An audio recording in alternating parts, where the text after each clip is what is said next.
좋은 아침입니다. 역대하 22장 1절에서 12절 말씀입니다.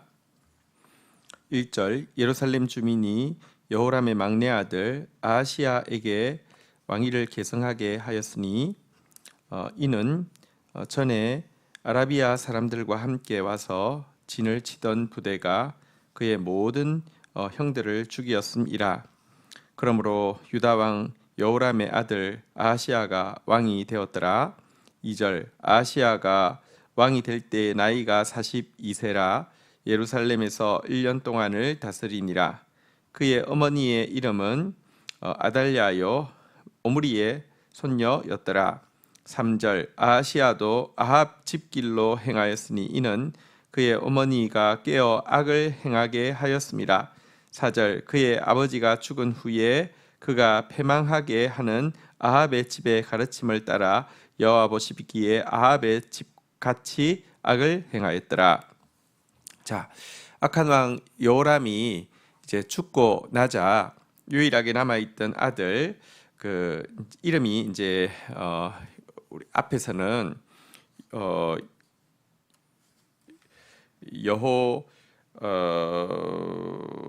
여호 아하스로 나왔는데요. 이게 이제 왕에 오르면서 이름이 아시아로 이렇게 바뀌게 된 것 같습니다. 아시아가 왕이 되었는데 표현해 보면 예루살렘 주민이 아시아에게 왕위를 계승하게 하였다 이런 표현이 나오는데요. 이것은 왕가에서 직접 왕위를 계승할 어떤 힘을 가지지 못했다는 뜻이죠. 이 말은 진짜 여호람의 악으로 말미암아 정말 왕가의 권위와 세력 자체가 얼마나 많이 위축되어 있는지를 보여주게 됩니다. 이렇게 해서 왕위에 올랐습니다. 나이가 42세라고 돼 있는데요. 요거는 이 기록을 할 때에 이제 원어 같은 경우는 이제 점 하나가 찍히느냐 안 찍히느냐 또 모양이 약간 구부러졌느냐 구부러지지 않느냐에 따라서 조금 그 필사를 할 때 큰 차이가 있어서 아마도 22세를 숫자를 42세로 쓴 게 아닌가 이렇게 보기는 하는데요. 어쨌거나 이때 왕위에 오른 아하시야는 겨우 1년 동안만 나라를 다스렸을 뿐입니다. 그리고 이제 그 멸망하게 되는데요. 그 이유가 무엇이냐? 그 이제 여호람의 아내가 이제 바로 아합의 딸이었죠. 이 그 자기한테는 또 어머니에 해당하는 이 아달랴의 영향으로 말미암아 아합의 길을 그대로 가고 있었기 때문입니다. 그리고 아합의 집이 하고 있던 악행을 그대로 하다가 결국은 아합의 집처럼 멸망하게 되는 사람이 바로 아하시야입니다. 여러분 부모 때에 악이 있다고 해서 모두 악한 것은 아니죠. 그런데 참 부모 때의 이 악의 영향의 그 뿌리가 얼마나 깊은지는 참 이렇게 우리가 결코 간과할 수 없는 것도 또 사실이기도 합니다.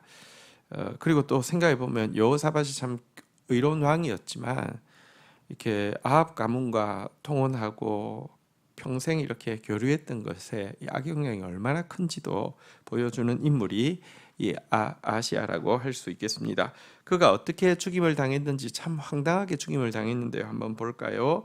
5절입니다.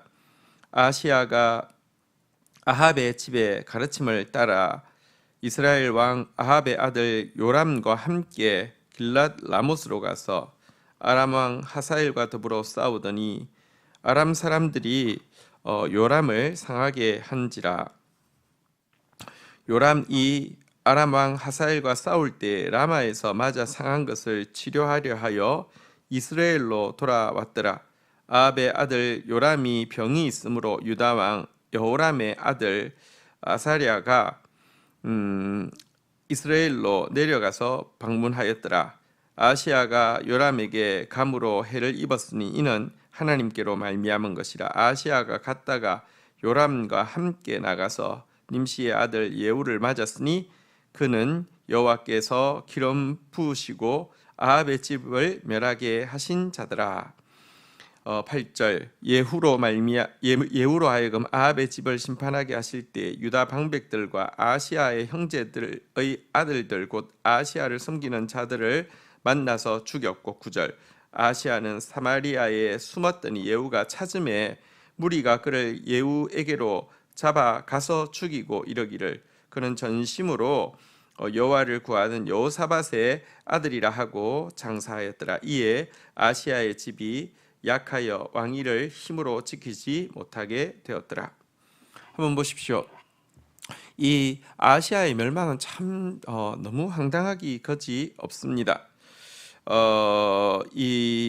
아합이 죽고 나서 이제 그의 아들 요람이 왕위에 올랐는데요. 그 역시 아버지와 마찬가지로 길랏 라못을 다시 되찾기 위해서 아람 왕과 전쟁을 펼치게 되었는데 이 전쟁에서 부상을 입게 되었다는 것입니다.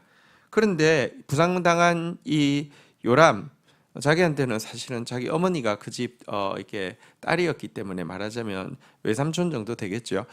위로한답시고 위문한답시고 그곳으로 가게 되었다가요. 사실은 이제 전쟁은 앞에서 계속 이스라엘 군대와 아람이 하고 있었고요. 이제 왕은 치료차 좀 내려와 있는 상황이었는데 그리고 그 내려와 있는 것이 우리가 잘 아는 대로 이제 이스라엘에 내려와 있었죠. 그러니까 나봇의 포도원을 아합 왕 때에 빼앗았는데 바로 빼앗은 그 포도원 앞에서 이제 군 앞에서 이 최전방의 최고 지휘관인 예후 장군이 내려온다고 하니까 무슨 일인가 해서 이 요람 왕이 맞으러 갔고요. 맞으러 갈 때 또 같이 갑시다 해서 또 아하시아도 같이 맞으러 갔는데 평안이냐 이렇게 물었더니 어떻게 평안할 수 있겠느냐고 이런 이세벨 악한 이세벨이 있는데 어떻게 평안할 수 있겠느냐고 하고 이렇게 그 요람 왕을 죽이게 되죠. 그러고 유다의 많은 방백들이 위문단을 대거 구성해서 왔었나 봐요. 다 죽임을 당하고요. 아시아는 겁을 먹고 이제 막 어떻게 해서 사마리아에 숨어 있었는데 결국은 발각되어서 죽임을 당하게 되었다라는 것입니다. 멸망해 가는 아합 왕조와 끝까지 교류하다가 아합의 아들 요람이 죽을 때 남유다는 그 전쟁에 참전한 것도 아닌데 그 위문 갖다가 죽임 당하는 이 부끄러운 일을 한번 보십시오. 물론 예후가 반역을 일으켰지만 예후는 어쨌거나 그 아시아는 경건하게 하나님 찾던 여호사밧의 자손이기 때문에 그의 시신은 이제 장사하여서 이렇게 되돌려 주는 장면은 보이고 있지만 어쨌든 이렇게 비참하게 멸망하게 되었음을 보게 됩니다. 악과의 관계를 끊지 못하다가 악과 함께 죽임당하는 정말 아시아는 가장 비참한 인물의 상징이고요. 우리가 악과의 관계를 정리하지 못하면 어떻게 되는지를 보여주는 생생한 교훈이라고 할 수 있습니다. 자, 이제 10절 보도록 하겠습니다.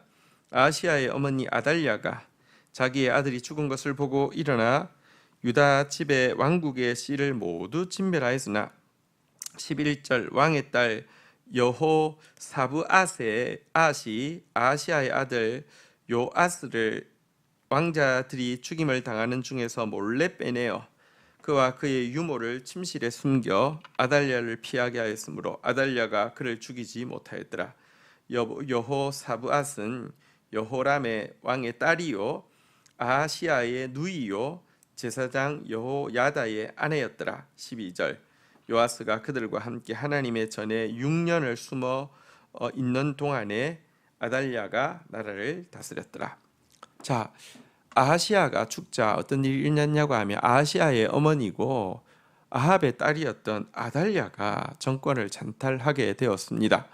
그리고 자기가 정권을 찬탈하는데 방해되는 자기 모든 손자들을 비롯해서 왕위를 이을 만한 모든 유다 왕족 혈통을 다 씨를 말려 버렸습니다. 이것은요, 이 아달랴 개인의 악행이라기보다는 또 그것을 넘어서는 사단의 그 음모가 있음을 알게 됩니다. 북왕조에서 예후가 일어나서 이 아합 왕조 자체를 오므리 왕조, 그러니까 아합의 그 조상과 그 왕조 자체를 쓸어버렸잖아요, 그죠? 심판을 했잖아요.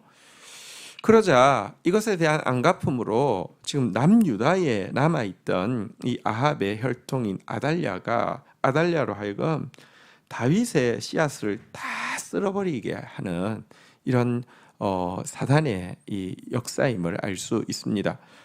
예수님께서 오셨을 때도 다윗의 자손으로 오실 예수 그리스도를 주기 위해서 그 베들레헴 인근에서 아이들을 다 죽이는 것 같은 사단의 역사가 이때도 있었던 것을 알게 됩니다.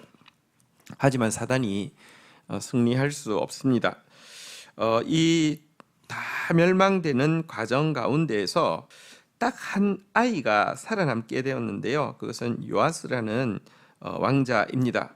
그리고 요아스를 살린 것은 이 아시아 이복 누이인 여호사브앗이고요. 또 그는 제상 여호야다의 아내였는데요. 이가 몰래 빼내어서 이 성전 안에서 숨겨서 6년 동안 양육하게 되었다, 이렇게 기록을 하고 있습니다. 사실 여러분 여호사브앗도 굉장히 위험한 자리였죠. 어쨌든 왕족이니까. 근데 뭐 여자여서 이제 생명을 부지하긴 했을 터인데요. 그가 지금 자기 생명도 위태로운 상황에서 이렇게 왕자를 이렇게 자기 이복 동생의 씨로 난 요아스를 숨긴다는 것은 이것은 목숨을 건 행동이죠. 근데 그가 어떻게 이런 일을 할 수 있었겠습니까? 그의 안에 하나님의 말씀을 향한 믿음이 있었기 때문이겠죠. 다윗의 씨를 항상 남겨두시겠다고 하는 하나님의 약속에 대한 믿음 때문에 무려 6년이나 이 위기를 이렇게 감수하였고요. 하나님께서 지켜주셨다는 것입니다. 그렇지 않았으면 정말 다윗의 씨가 완전히 멸절될 뻔했습니다. 여기서 다시 한번 여호사밧이 아합과 맺었던 이 그 관계가요, 자칫 다윗의 씨를 전부 다 진멸시켜 버릴 뻔했던 것을 우리가 다시 한번 똑똑히 보게 됩니다. 악이 얼마나 뿌리 깊은 것인지를 알고요, 악이 가장 대가가 비싼 것인 줄 알고 악을 멀리하는 것이 가장 큰 보장이고 가장 큰 이게 뭐랄까요, 후손들을 향한 그 선행이라는 사실을 우리가 꼭 기억해야 할 것입니다. 주신 말씀 붙잡고 기도하며 나가도록 하겠습니다. 하나님 아버지, 감사합니다. 이 아달랴가 다윗의 모든 씨앗을 다 죽여버리는 이런 무시무시한 일을 보게 됩니다. 하나님, 여호사밧이 인간적인 선의로 맺었던 이 관계가 그의 아들 여호람뿐 아니라 그의 손자 아하시아에게까지도 악을 미칠 뿐 아니라 그의 증손들을 다 죽이는 다윗의 왕조 자체를, 다윗의 씨 자체를, 하나님의 약속 자체를 사라지게 하려고 하는 이 사단의 악한 음모에 사용되어졌음을 보게 됩니다. 하나님, 악을 끊어버리는데 최선을 다하는 저희들 되어질 수 있도록 은총을 베풀어 주시기를 간구합니다. 특별히 아시아처럼 멸망해가는 아합 왕조와의 관계를 끊지 못하고 아합의 아들이 죽을 때 그도 함께 죽임당한 참 비참한 이와 같은 어리석고도 안타까운 일이 없도록 주여, 저희들로 하여금 악을 끊어버리고 악과의 관계를 끊어버리는 지혜자 되어질 수 있도록 인도하여 주옵소서. 예수 그리스도의 이름으로 기도 올립니다. 아멘.